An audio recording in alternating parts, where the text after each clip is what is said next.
First of all, you know you have an entire couch like on you right now. I know, and I'm jet lagged, so I've been laying down every break or so. Yeah, that works. Okay, hottest vampire, Brad Pitt or Tom Cruise? Oh, Brad Pitt. Robert Pattinson or Alexander Skarsgård? Robert Pattinson. Why?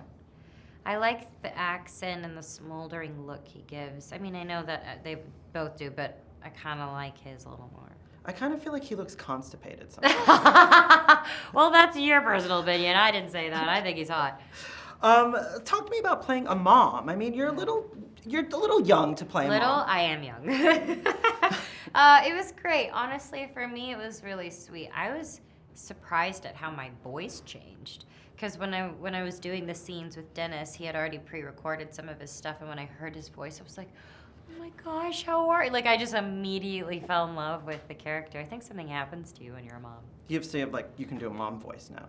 Yes, I have a mom voice. What kind of mom do you think you're gonna make in the future? My mom was so fun. Honestly, I hope to kind of be like my mom. She had like the Drew Barrymore 90s cut and like was so cute and just fun, you know? I want to be fun. But she's also very honest with me. I'm thinking about like Amy Poehler in Mean Girls. She's like, I'm the cool mom. Totally. I'm not like a regular mom. I'm a cool mom. Talk to me about kind of your trajectory so far in this business. Are you, obviously you're media fodder all the time. How has it been kind of pushing through all that? You know, I think if anything, it's only adding to my story. You know, I think people are wanting me to be something I'm not, and that's fine because ultimately I am who I'm saying I am. I work hard. I'm kind. You can ask anybody who's worked with me. I'm professional, and I'm young. So of course I've made mistakes and I've lived my life. So I think it is just about pushing me to kind of get to that other side because ultimately it is all noise and it'll go away. It'll be somebody else's problem eventually. Where do you see yourself in 5 years? I hope I'm happy and I hope I'm just doing everything that I love, which right now seems to be this, and I don't think it's going anywhere anytime soon, hopefully. Okay, now let's talk about your music for a second. Okay. I was there the night that you performed with Taylor. Yay, that's so crazy. Which was amazing. Oh, thank you. I got really mad at Britt for not telling me that you were going to be there. But what can you tell me about the new album? You know, there's so much stuff written about it. She's grown up. She's Right. this, she's that. But what can you tell me about the new album? I just can't wait for it to come out because all the speculation is almost even better. You know, this is a very important record for me, and I knew that, and I took that into consideration. I am a pop artist, and I needed to figure out what was going to separate me from other artists, and I think I had a lot to say this time around. And they're just generally messages about what I view when people are coming at me with so many different things, and I'm just proud of it, you know? Talk to me about having #1 on Billboard. Isn't that crazy? Especially because we actually didn't expect that for Good For You. We didn't even think it was going to be the first single, but I just wanted something that was really sexy and confident without trying too hard. I didn't want another rager. I just kind of wanted something soft. And I liked it, and it was like a surprise. I think we were technically about to enter the third single, and we just kind of let Good For You go because it was great. I just want to look good for you. Oh my gosh, thank you. You do. I'm your Marquise Diamond. You know my song. And I think you are my 14 karat. Oh man, I wish. This is a kid's movie.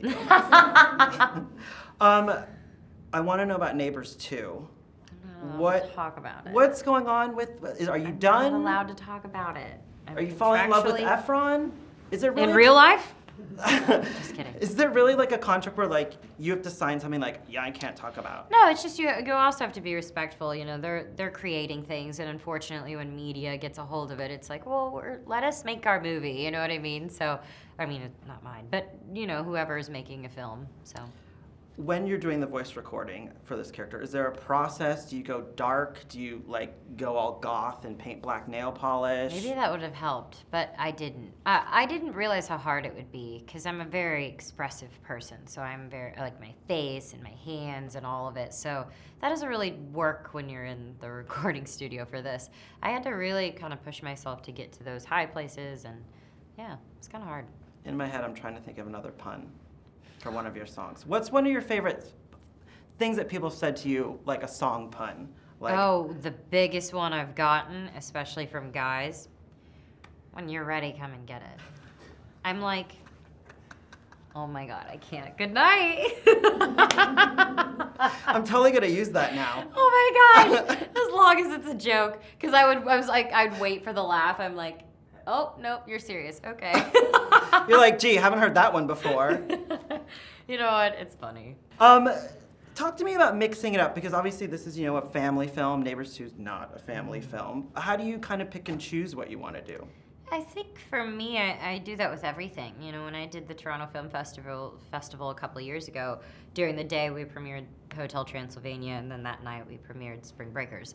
And I like the diversity because I grew up on a kids show, and I respect that audience. In a way, I miss it because I love kids. They're honest, they're real. I'd rather hang out with kids sometimes than adults.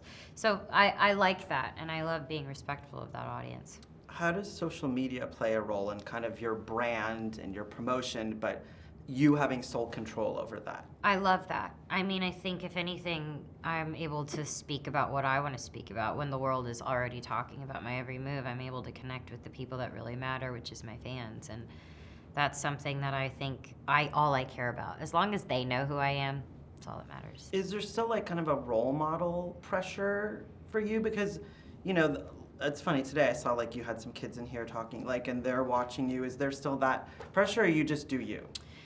A little bit of both, but it's not, I wouldn't call it pressure. I mean, it is overwhelming when you're growing up yourself and you see these little girls and you're like, wait a minute, maybe, don't make this mistake or don't do this. But I think as long as I can just kind of remain who I am, and like I said, I think people know my heart. So even when I'm sitting down with moms, no matter what my life is, they know who I am. And I think that's incredible, So you just made me think of something. Is it ever frustrating because when the fans know your heart, but then like it gets media kind of doesn't know your heart? Right. Do you ever just want to be like?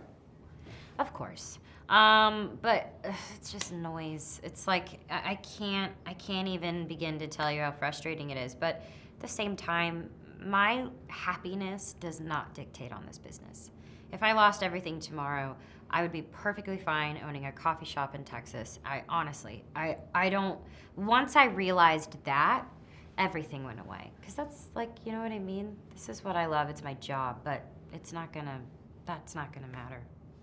I love you like a love song. You go. Leave right now. Thanks, Bill. You're so cute. Thank you. You used that one already before. I know. I had to find it. Wait.